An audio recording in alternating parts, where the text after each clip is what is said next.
శ్రీలంక సముద్ర జలాల్లో పట్టుబడిన మత్స్యకారులను సురక్షితంగా వారి స్వస్థలాలకు త్వరితగతిన తీసుకుని రావడానికి రాష్ట్ర ముఖ్యమంత్రి నారా చంద్రబాబు నాయుడు కృషి చేయడం జరుగుతుందని కాకినాడ సిటీ ఎమ్మెల్యే వనమాడి వెంకటేశ్వరరావు పేర్కొన్నారు. శ్రీలంక సముద్ర జలాల్లో పట్టుబడిన 4 మత్స్యకారు కుటుంబాలకు కాకినాడ నగరంలో స్థానిక జగన్నాథపురం ఎమ్మెల్యే వారి స్వగృహం నందు ఆర్థిక సహాయం మరియు నిత్యావసర వస్తువులను అందజేశారు.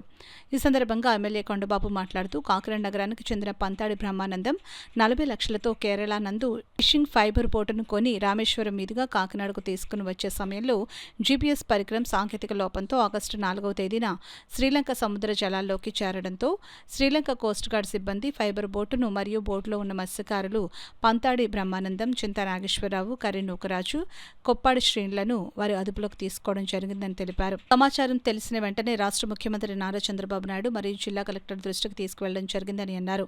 సమాచారం తెలిసిన వెంటనే రాష్ట్ర ప్రభుత్వం కేంద్ర ప్రభుత్వం దృష్టికి తీసుకుని వెళ్లి శ్రీలంక అధికారులతో సంప్రదింపులు జరపడం జరిగిందని తెలిపారు. మత్స్యకారులను త్వరలోనే సురక్షితంగా కాకినాడకు తీసుకుని రావడం జరుగుతుందని పేర్కొన్నారు.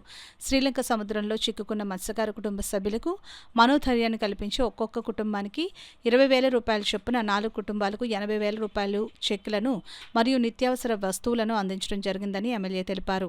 ఈ కార్యక్రమంలో మత్స్యశాఖ deputy director V Krishnarao, assistant director K Karunakar, FDO G Gopi, K Prakash, boat owners association నాయకులు బలసాడి రంగారావు, సంగాని నాగేశ్వరరావు, మల్లాడి రాజు తదితరులు పాల్గొన్నారు.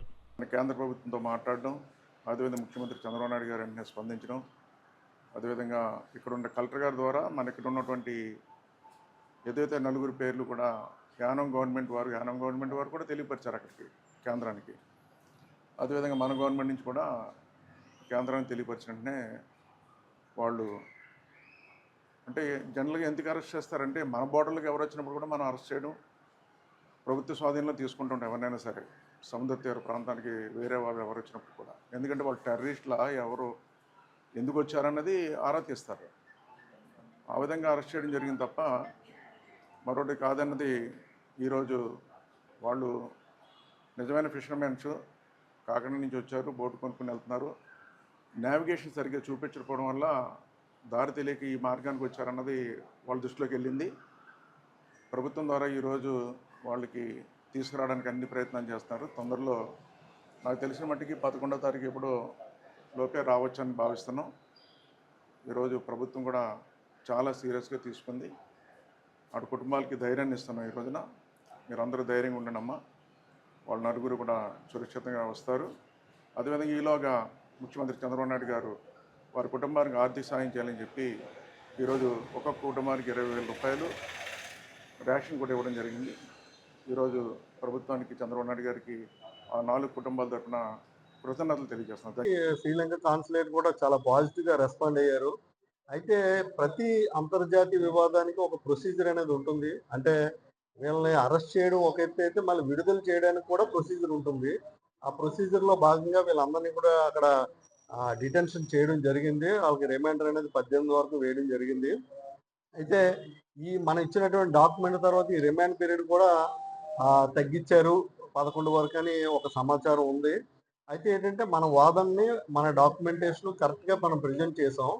సో ఇక్కడ ఏంటంటే ఒక విషయం ఎస్టాబ్లిష్ అయింది, వీళ్ళు దేశద్రోహులు కాదు, వీళ్ళు దారి తప్పిచ్చిన ఫిషర్మెన్ అన్నది ఖచ్చితంగా మనం ఎస్టాబ్లిష్ చేసాం. కాబట్టి ఒక సాఫ్ట్ కార్నర్ ఉంది. రెండోది ఏంటంటే మనకి శ్రీలంక దేశం అనేది మనకి మిత్రదేశం అలాగే మనకి సముద్రాన్ని మనం శ్రీలంక ఎప్పుడు పంచుకుంటుంటాం. వాళ్ళ దేశం నుంచి కూడా కొంతమంది మన దగ్గరకు వస్తుంటారు. ఇది సహజంగా జరిగేటువంటి క్రియది, తుఫానులు జరిగినప్పుడు అదిని. కాబట్టి వీళ్ళ విడుదల అనేది అతి త్వరలోనే ఉంటుందన్నది మేము భావిస్తున్నాం. అలాగే ప్రభుత్వం ద్వారా కేంద్ర ప్రభుత్వానికి వీళ్ళ డీటెయిల్స్ మనం పంపించడం జరిగింది. అయితే వాళ్ళు ఏం చేస్తారంటే ఈ డీటెయిల్స్ వెరిఫై చేసి రిలీజ్ ఆర్డర్ అనేది ఇస్తూ, ఈ రిలీజ్ ఆర్డర్ ఇచ్చిన తర్వాత ఈ మనుషులు తీసుకొచ్చి భారత ప్రభుత్వానికి అప్పచెప్తారు. భారత ప్రభుత్వం అంటే నేవీ, కోస్ట్ గార్డ్కి అప్పచెప్తే వాళ్ళు తీసుకొచ్చి ఇంటర్న్ మన లోకల్ పోలీసుల ద్వారా మనకి ఇంటి దగ్గర సురక్షితంగా అప్పచెప్పే వరకు ఈ చర్య అన్ని నడుస్తుంది. ఇదంతా కూడా అతి త్వరలోనే ముగుస్తుందని మేము విశ్వసిస్తాం. గౌరవ శాసనసభ్యులు కొండబాబు గారు చాలా ఇమీడియట్గా స్పందించడం జరిగింది.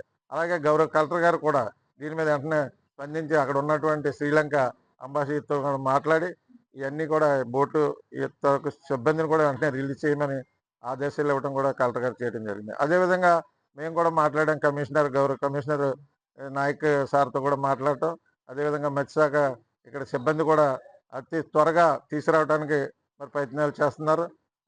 అందుకని మరి ప్రభుత్వం కూడా ఏదో సాయం చేయాలి, ఈ ఉన్నటువంటి 10 రోజులు కూడా శ్రీలంకలో ఉంటారు, ఇక్కడ ఉన్న వాళ్ళు భరోసా ఇవ్వాలని చెప్పి ప్రభుత్వం నారా చంద్రబాబు నాయుడు గారితో కొండబాబు గారు మాట్లాడిన వెంటనే ఆర్థిక సాయం చేయమని ఆదేశాలు ఇవ్వటం, వెంటనే మత్స్యశాఖ 25,000 రూపాయలు చెక్కుని తయారు చేసి, అదేవిధంగా కొండబాబు గారు కూడా ఎమ్మెల్యే గారు వాళ్ళకి నెల సరిపడా కిట్టు కూడా ఇవ్వటం కూడా జరిగింది ఈ నలుగురికి. ఏం చేతనంటే ఈ యొక్క బోటు ఏమైతే అక్కడ ఉందో మనుషులు రావాలి, బోటు రావాలి. ఎందుకంటే బోటుతో ఉంటేనే మళ్ళీ సిబ్బంది జీవనోపాధి కూడా దెబ్బతినకుండా ఉంటుంది కాబట్టి సిబ్బంది రావాలి, బోటు రావాలి. మేము కూడా కమిషనర్తో మాట్లాడటం జరిగింది. త్వరలోనే రావడానికి అన్ని చర్యలు కూడా మత్స్యశాఖ ద్వారా కొండబాబు గారు అన్ని ఆదేశాలు ఇవ్వడం జరిగింది. కొండబాబు గారికి, అదేవిధంగా మత్స్యశాఖ సిబ్బందికి, అదేవిధంగా గౌరవ ముఖ్యమంత్రి నారా చంద్రబాబు గారికి, ముఖ్యంగా కలెక్టర్ గారికి కూడా ఈ మత్స్యకారుల తరఫున ధన్యవాదాలు